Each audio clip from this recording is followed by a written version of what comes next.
A 13-year-old black boy, often lost in thought during class, is suddenly called out by his teacher. He's forced to stand and face a math equation far beyond his grade level. His classmates, some laughing, others doubtful, watch him with skepticism. But what they don't know is that the boy standing at the board is a hidden math prodigy. The midday sun cast warm streaks of light across the linoleum floors of Riverside Middle School. It was early autumn in Atlanta, Georgia, and the classrooms hummed with the low murmur of students chatting and chairs scraping against the floor. Room 302 was no exception. The buzz of adolescent energy filled the space as students filed in for their 8th grade math class. At the back of the room, near the window, Jamal Carter, a black boy, settled into his usual seat. The 13-year-old had a quiet presence that allowed him to fade into the background. His brown eyes, sharp but often distant, wandered toward the world outside as he placed his notebook on the desk. His posture was relaxed, almost too much so, with one arm resting on the desk and the other propping up his chin.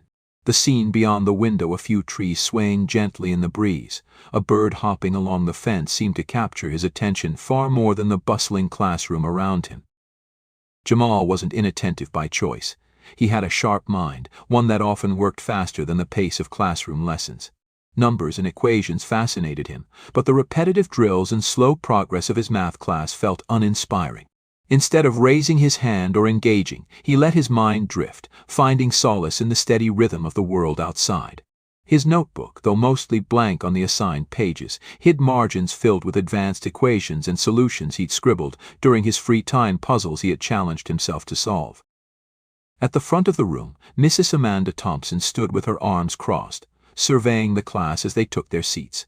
A no-nonsense teacher with years of experience, Mrs. Thompson was known for her sharp tongue and high expectations. Her tailored blazer and neatly styled hair only added to her aura of authority. She prided herself on being able to spot potential in her students, and wasn't afraid to push them when she thought they weren't meeting their capabilities. Today, however, her patience was wearing thin. The results of the most recent math test lay in a neat stack on her desk, and while a few students had performed well, the majority had struggled. Mrs. Thompson didn't tolerate mediocrity, and the sight of so many low scores left her questioning whether her students were putting in the effort she demanded. She picked up the stack of papers and began calling names, handing back the tests with brief comments. "Decent work," she'd say to some, "and you need to study more," to others. When she reached Jamal's desk, she hesitated for a moment. His test sat at the top of the stack, marked with a large red 100% circled at the top. It wasn't the first time Jamal had aced a test, but his apparent lack of interest in class frustrated her. Handing him the paper, she made no comment, her lips pressing into a thin line as she walked back to the front of the room. "All right, listen up."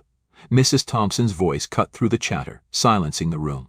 She placed the stack of tests on her desk and leaned against it, her sharp gaze scanning the rows of students. "Most of you did, okay," she began, though her tone suggested otherwise. "But a lot of you are still struggling with concepts we've been covering for weeks." Jamal, barely listening, rested his chin on his hand as his eyes drifted back to the window. The soft rustle of leaves outside seemed far more engaging than Mrs. Thompson's critique. He didn't notice her sharp eyes flicker in his direction as she continued. "This is basic algebra," Mrs. Thompson said, her voice rising slightly. "You'll need to understand this if you want to succeed in high school, college, or anywhere else in life." She paused, her gaze lingering on Jamal's distant expression. A flicker of irritation crossed her face. "Jamal Carter," she snapped, her voice cutting through the silence. Jamal jolted upright, his hand slipping from his chin as his classmates turned to look at him. His heart raced and heat rushed to his cheeks. "Yes, Mom," he mumbled, his voice barely audible. Mrs. Thompson narrowed her eyes. "You seem very interested in what's going on outside," she said, nodding toward the window. "Care to share what's so fascinating?" Jamal opened his mouth to respond but quickly shut it again, unsure of what to say. The room filled with a few muffled chuckles, but Mrs. Thompson wasn't smiling. "Let's see if you've been paying attention," she continued, her tone sharp. "Come up here." The room went silent as Jamal stood slowly, his chair scraping against the floor. His classmates watched with a mix of amusement and curiosity, some whispering under their breath. "She's gonna roast him," one student muttered. "He never talks." Bet he doesn't even know what's going on, another added, stifling a laugh. Jamal swallowed hard, his palms sweaty as he walked to the front of the room. He could feel the weight of their eyes, every step making the distance to the whiteboard feel impossibly long. Mrs. Thompson stood by the board, marker in hand, her expression unreadable. "Let's see how much you've been paying attention," she said, writing an equation on the board. It was complex, far beyond what the class had covered, but not impossible for someone with Jamal's talent. She stepped back, holding the marker out to him. "Go ahead," she said, her tone almost challenging. "Show us what you've got." Jamal took the marker, the cool plastic pressing into his hand. He stared at the equation for a moment, his mind racing. The whispers and quiet laughter behind him only made the pressure worse. His heart pounded, and for a fleeting moment he considered handing the marker back and walking away. But something stopped him. A small voice inside reminded him of the countless hours he had spent solving problems just like this one. This wasn't about Mrs. Thompson or his classmates. It was about him and what he knew he could do. Jamal took a deep breath, raised the marker to the board, and began to write. The classroom seemed to shrink as Jamal stood in front of the whiteboard, the marker feeling heavier in his hand with each passing second. His eyes darted over the equation Miss Thompson had written, a tangled maze of variables, exponents, and fractions. It wasn't the kind of problem most 8th graders would encounter, and it was clear she had chosen it to test him. Behind him, the class whispered and snickered, their hushed voices barely audible but sharp enough to cut through the silence. "No way he's getting that," one boy muttered under his breath. "Bet he doesn't even know where to start," another said, laughing softly. Jamal's shoulders tensed, but he didn't turn around. Instead, he stared at the board, the problem starting to come into focus. His heart was still pounding, but now, beneath the nerves, there was something else, a spark of determination. He could solve this. He just needed to focus. At her desk, Mrs. Thompson crossed her arms, watching him with a raised eyebrow. To her, this was as much a test of Jamal's focus as it was of his skill. She had always been frustrated by his lack of engagement, especially when it was clear he had potential. Now, she was curious to see what he could do when put on the spot. "Well," she said, her voice cutting through the quiet, "we're waiting." Jamal took a deep breath and lifted the marker. Slowly, deliberately, he began to write. His first strokes were tentative, testing the waters, but as he moved from one step to the next, his hand grew steadier. At first, the class didn't react. Some students had expected him to freeze or give up, and they were surprised when he started to solve the equation. As the numbers and symbols on the board began to connect, murmurs spread through the room. "Wait, is he actually doing it?" a girl in the second row whispered. "Looks like it," her friend replied, leaning forward to see better. Jamal's mind moved quickly, breaking the equation into smaller pieces. He worked methodically, isolating variables, simplifying fractions, and eliminating unnecessary steps. His hand moved faster now, the squeak of the marker against the board filling the silence. He wasn't just solving the problem, he was dismantling it, breaking it down into its core components.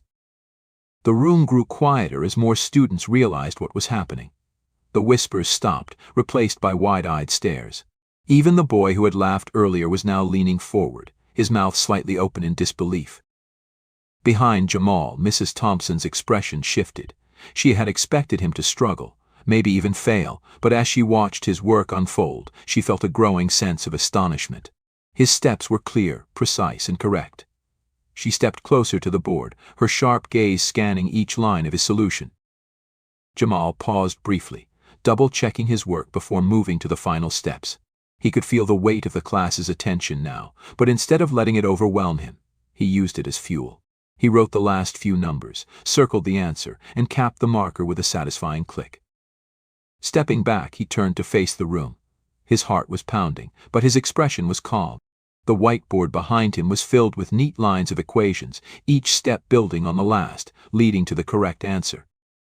For a moment, no one spoke. The room was so quiet that the hum of the fluorescent lights overhead was the only sound. Jamal scanned the room, catching glimpses of wide eyes and slack jaws.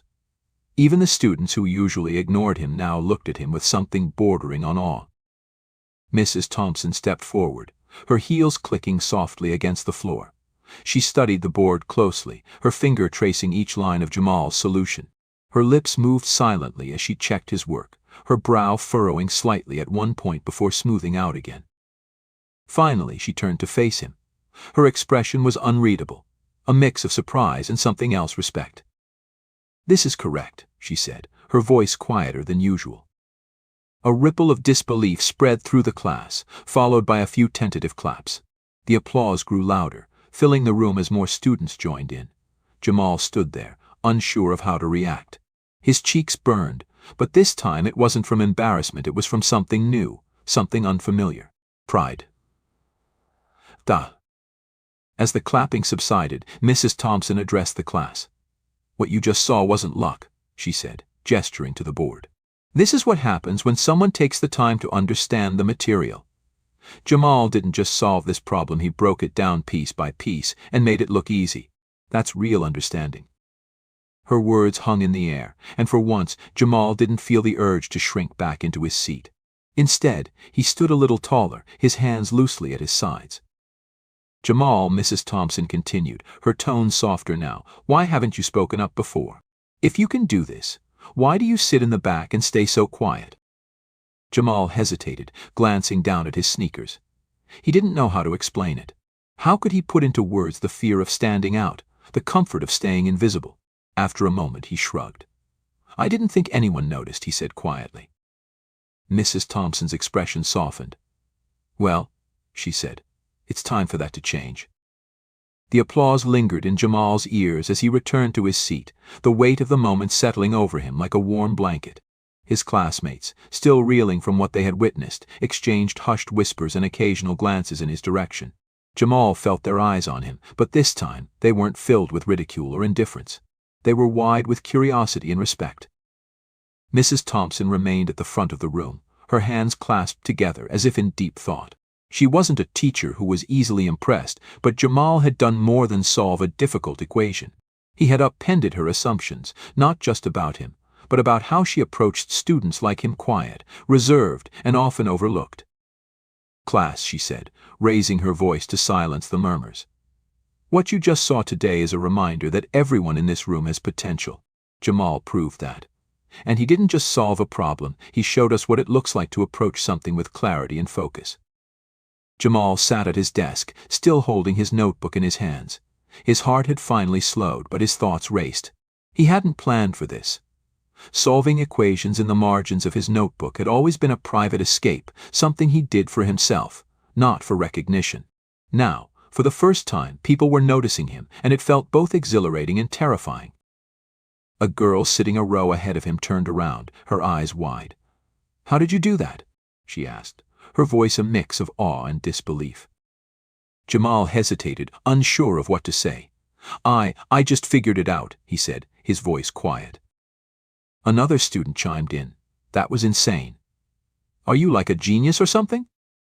Jamal's cheeks burned, and he shook his head quickly. "No, I just like math." As the bell rang, signaling the end of the period, Mrs. Thompson called out, "Jamal, can you stay for a moment?" The class began to file out, but not before more students stopped to pat Jamal on the back or offer a quick, "That was awesome," as they passed. Jamal nodded awkwardly, clutching his notebook tighter. The attention was new, and while part of him wanted to retreat to his usual quiet corner, another part felt a flicker of pride. Once the room had emptied, Mrs. Thompson leaned against her desk, studying Jamal with an expression he couldn't quite read. "Jamal," she began, her tone softer than it had been earlier, "I owe you an apology." Jamal blinked, unsure if he'd heard her correctly. "An apology?" She nodded. "I've been teaching for a long time, and I like to think I know my students. But with you," she paused, choosing her words carefully, "I misjudged you. I thought your quietness meant you weren't interested. I assumed your lack of participation meant you didn't care. Clearly, I was wrong." Jamal shifted uncomfortably, unsure of how to respond. "It's okay," he mumbled. "No, it's not," Mrs. Thompson said firmly. "You have a gift, Jamal, and I don't want to see you hide it. Do you realize how rare it is for someone your age to solve a problem like that? To think the way you do?" Jamal looked down at his notebook, his fingers tracing the edges of the worn cover. "I don't know," he said quietly. "I just like doing it. It makes sense to me." Mrs. Thompson's expression softened. That's exactly what makes it special. You see things differently, and that's something to be proud of. But here's the thing, you can't keep it to yourself. There are programs, competitions, even advanced courses that could help you grow, challenge you. I'd be happy to help you find them, if you're interested. Jamal's heart raced. The idea of stepping into a world beyond the quiet comfort of his own learning was both thrilling and terrifying. He thought about the moment at the board, the way the equation had clicked into place, and the way the room had felt different afterward. Could he do more? Could he be more? I don't know, he admitted. What if I mess up? Mrs. Thompson smiled. Messing up is part of learning. But if you don't try, you'll never know what you're capable of. That night, Jamal sat at the small kitchen table in his family's modest home, his notebook open in front of him. His parents sat nearby, listening intently as he recounted what had happened that day, the equation, the applause, Mrs. Thompson's offer. His mother's eyes glistened with pride as she reached across the table to squeeze his hand. Jamal, we've always known you were special. I'm so glad other people are starting to see it too. His father nodded, his deep voice steady. This is just the beginning, son. Don't be afraid to show the world what you can do. Jamal spent the rest of the evening staring at the blank page of his notebook. For so long, it had been a place for secrets, problems he solved for himself, notes he never shared. But now, it felt like something more. A space for possibilities. He picked up his pencil and began to write. Not just equations, but ideas. Goals. Dreams. For the first time, Jamal wasn't afraid of being seen. He was ready to step forward, to see where his talent could take him. The next day, the atmosphere in room 302 was different. Jamal Carter, once the quiet kid who blended into the background, now found himself the center of attention. As he walked into the classroom, his classmates greeted him with nods, smiles, and even a few high fives. Yo, Jamal, a boy called out from the back of the room. That was crazy yesterday. How'd you even do that? Jamal hesitated, his usual instinct to shrink from attention battling with the new sense of pride he felt. I just worked through it, he said modestly, sliding into his usual seat by the window. That wasn't just working through it, another girl chimed in, leaning across her desk. You made it look easy. You're like a math wizard or something. Jamal's cheeks flushed and he shrugged. Thanks, he muttered, his voice soft but sincere. Even students who hadn't spoken to him before now seemed curious about him. A few asked if he could help them with their homework, and others just wanted to know more about what he was good at. For the first time, Jamal felt like he wasn't invisible. Mrs. Thompson entered the room, her usual brisk energy accompanied by a glance toward Jamal that carried a trace of a smile. She began the lesson as usual, explaining the day's topic, but her tone was less sharp, her movements less rigid. When she called on Jamal to answer a question during the lesson, her voice was encouraging rather than critical.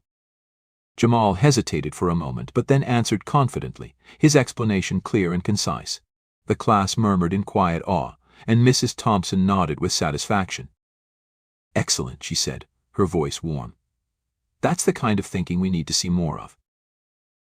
After class, Mrs. Thompson asked Jamal to stay behind once more. This time, the conversation wasn't about apologies, it was about opportunities. Jamal, she began, sitting on the edge of her desk. I've been thinking a lot about what we talked about yesterday. You have an incredible gift, and I don't want it to go to waste.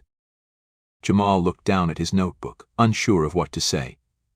I don't really know what to do with it, he admitted. That's where I can help, Mrs. Thompson said. There's an advanced math program at the district level, a class for students like you who need more of a challenge. It's after school twice a week, and I think you'd be a perfect fit. Jamal's eyes widened. The idea of joining an advanced class was exciting, but it was also intimidating. Do you think I'd be good enough for that? He asked. Mrs. Thompson smiled. I don't think you've already proven it. This is a chance for you to explore your potential, to see how far you can go. I've already spoken to the program coordinator, and they're excited to have you. Jamal's mind raced. He thought about the problem on the board, the way the class had looked at him with admiration, and the pride in his parents' eyes when he told them what had happened. Slowly, he nodded. Okay, he said. I'll do it. The following week, Jamal attended his first advanced math class. Walking into the room, he felt the same nervous anticipation that he had felt standing in front of the whiteboard. The other students, some from different schools, were chatting in small groups, their energy vibrant and competitive. As the instructor began the lesson, Jamal quickly realized he was in the right place. The problems were challenging, the pace fast, and the discussions lively. For the first time, he felt surrounded by peers who shared his love for numbers, and it was exhilarating. Back at Riverside Middle, Jamal's reputation as the math kid grew. His classmates began to seek him out for help, not just in math but as someone they respected. The boy who had once felt invisible was now part of the fabric of the class, his quiet brilliance inspiring others. Mrs. Thompson, too, found herself looking at her students differently. Jamal's transformation had reminded her of the importance of seeing beyond surface behavior, of finding the hidden potential in every student. She made it a point to engage with her quieter students, encouraging them to step forward in their own ways. One evening, as Jamal sat at the kitchen table working on a particularly tricky problem for his advanced class, his mother walked in and placed a hand on his shoulder. "I'm so proud of you, Jamal," she said. "You've always been special, but now the world's starting to see it too." Jamal looked up at her, a small smile tugging at his lips. "Thanks, Mom," he said, glancing back at his notebook. He paused for a moment, his pencil hovering over the page. For the first time, he wasn't just solving a problem for himself. He was building a future, one equation, one opportunity, one step at a time. As he wrote the next line of his solution, Jamal felt a quiet certainty settle over him. He didn't know exactly where his path would lead, but for the first time he wasn't afraid to follow it. And in that moment, the boy who had once hidden his brilliance knew that he was ready to shine. Join us to share meaningful stories by hitting the like and subscribe buttons. Don't forget to turn on the notification bell to start your day with profound lessons and heartfelt empathy.